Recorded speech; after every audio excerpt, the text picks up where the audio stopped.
Bonjour à toutes et à tous et bienvenue sur Stars sans masque, la chaîne où les légendes tombent. Le masque est pour révéler leur vérité la plus humaine, parfois la plus dérangeante. Aujourd'hui, nous plongeons dans une facette méconnue d'un monument absolu de la musique française, Johnny Hallyday. Derrière la voix rauque, les stades en feu et l'image d'un homme généreux se cachait une autre réalité, plus sombre, plus tranchante, celle d'un artiste qui n'oubliait rien et qui ne pardonnait presque jamais. Car oui, le taulier n'était pas seulement une icône, c'était aussi un homme de principe, capable de fidélité absolue comme de rancune tenace.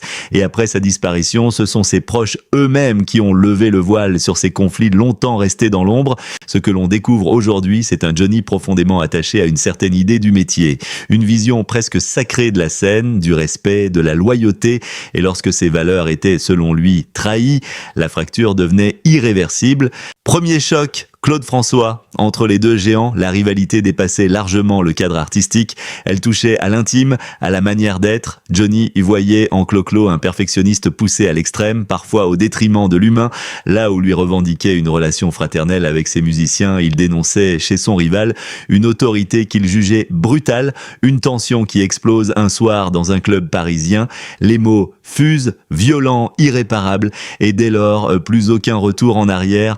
Même après la disparition tragique de Claude François, Johnny restera silencieux, comme si, pour lui, certaines lignes, une fois franchies, ne pouvaient plus jamais être effacées. Autre rivalité, autre poison, Dick Rivers. Ici, moins de haine personnelle, mais une jalousie artistique à peine voilée. Deux visions du rock s'affrontent. D'un côté, le spectacle grandiose, presque mythologique de Johnny. De l'autre, l'authenticité brute et minimaliste de Rivers. Et dans cette opposition, Johnny ne supporte pas la comparaison. Pire, il la vit comme une remise en cause de sa légitimité. Alors il impose, domine, écrase parfois sur scène comme en coulisses. Certains témoignages évoquent même une influence capable de fermer des portes à son rival. Une guerre silencieuse mais dévastatrice qui durera plus de 50 ans sans jamais connaître de réconciliation. Puis vient Antoine, incarnation d'une jeunesse contestataire qui dérange. En 1966, tout bascule avec une chanson provocatrice. Johnny est directement visé, presque ridiculisé, et la riposte est immédiate. Musicale, frontale, sans concession.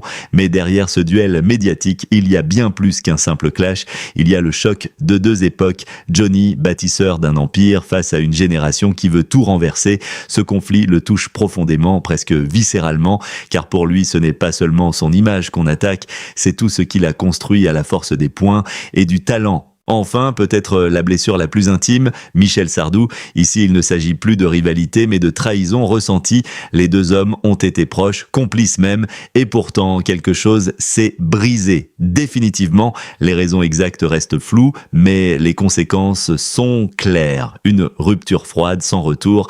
Dans un milieu où les alliances sont souvent fragiles, celle-ci avait pourtant tout pour durer. Et c'est justement cela qui la rend si douloureuse. À travers ces conflits se dessine un portrait bien plus complexe de Johnny Hallyday, celui d'un homme entier incapable de compromis lorsqu'il s'agissait de ses valeurs, un artiste qui pouvait aimer profondément, mais aussi rejeter avec une intensité rare. Faut-il y voir une faille ou au contraire la preuve d'une intégrité absolue dans un univers souvent superficiel? Peut-être les deux, car c'est aussi cela, les légendes, des lumières éclatantes traversées d'ombres profondes. Johnny Hallyday n'était pas parfait et c'est précisément ce qui le rend inoubliable. Tout bascule en 2013, une date qui, dans les coulisses du show business français, résonne encore comme une fracture irréversible. Entre Johnny Hallyday et Michel Sardou, le silence s'installe, brutal, glacial, presque irréel. Deux monuments qui, hier encore, partageaient respect et rivalité feutrée, cessent soudainement de se parler. Et derrière cette rupture, une vérité plus dérangeante que les apparences ne le laissent croire. Dans son autobiographie posthume, Johnny ne cherche pas à adoucir les angles, il attaque frontalement, qualifiant Sardou d'homme dépassé, incapable de comprendre son époque, une sortie sèche, presque violente, mais en face, Sardou ne se tait pas, il décrit un Johnny obsédé par la domination, un artiste incapable de tolérer la contradiction. Selon lui, le taulier devait toujours aller plus loin, plus fort, plus haut, quitte à écraser ceux qui osèrent lui résister, même dans l'amitié. Le point de rupture, une scène, un soir, un mot de trop, Lors d'un gala, Johnny aurait lancé une remarque sur l'âge de Sardou devant le public. Une plaisanterie peut-être, mais dans cet univers où l'image est tout, l'humiliation publique ne pardonne pas, Sardou ne digère pas et ce qui n'était qu'une tension larvée devient une guerre froide. Les témoins parlent d'un froid immédiat, presque palpable. Les proches racontent des soirées où les deux hommes s'évitent méthodiquement comme deux aimants inversés. L'un arrive, l'autre disparaît. Et derrière cette façade de fierté, une réalité plus complexe se dessine. Johnny est affecté profondément. Sardou n'était pas n'importe qui. Il faisait partie des rares à pouvoir lui tenir tête, à susciter chez lui un respect sincère. Mais chez Johnny, la fierté est une forteresse. Il ne cède pas, jamais. Et cette distance dure, s'étire jusqu'à devenir définitive. Même après la disparition du taulier, Sardou laisse filtrer des regrets tardifs, retenus, comme enfermés dans une pudeur qui arrive trop tard. Puis, après la mort de Johnny, les voix de l'ombre se libèrent. Dans les témoignages de ses proches, une autre facette apparaît, moins mythique, plus humaine, mais aussi plus tranchante. Son garde du corps, Sébastien Farran, décrit un homme qui classait ses pairs en deux catégories, les humains et les autres, une grille de lecture impitoyable fondée sur une seule chose, le respect. Johnny ne supportait pas l'arrogance, ni les artistes qui traitèrent leurs équipes avec mépris. Il pouvait exploser de colère en entendant qu'un musicien avait été humilié, qu'un technicien avait été rabaissé. Derrière les excès, derrière les colères, se cachait une ligne morale étonnamment stricte. Son chauffeur de longue date, Pierre Billon, raconte ses trajets où Johnny fulminait après avoir assisté à des scènes de mépris. « Moi, je ne ferai jamais ça », répétait-il. Et dans le même temps, il distribuait des pourboires généreux, offrait sans compter, aidait dans l'ombre. Une dualité frappante, dur avec les puissants, profondément bienveillant avec les autres. Jean-Claude Camus, son producteur historique, confirme cette logique. Johnny ne blacklistait pas par jalousie, mais par principe. Il rejetait ceux qui, à ses yeux, trahissaient l'éthique du métier.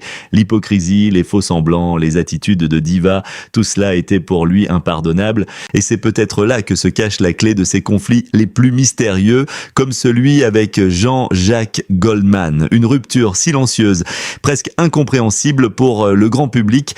Pourtant, dans les années 90, leur collaboration avait donné naissance à des succès majeurs, redéfinissant la carrière de Johnny. Puis, soudainement, plus rien, un silence total, Goldman se retire sans explication, Johnny ne dit rien, mais en coulisses, les langues se délient peu à peu, on parle d'un malaise grandissant. Johnny reprochait à Goldman son côté moraliste, ses prises de position, son refus de certains compromis commerciaux, une vision de la musique que Johnny jugeait trop rigide, presque condescendante. Les tensions montent jusqu'à une dispute lors d'un enregistrement.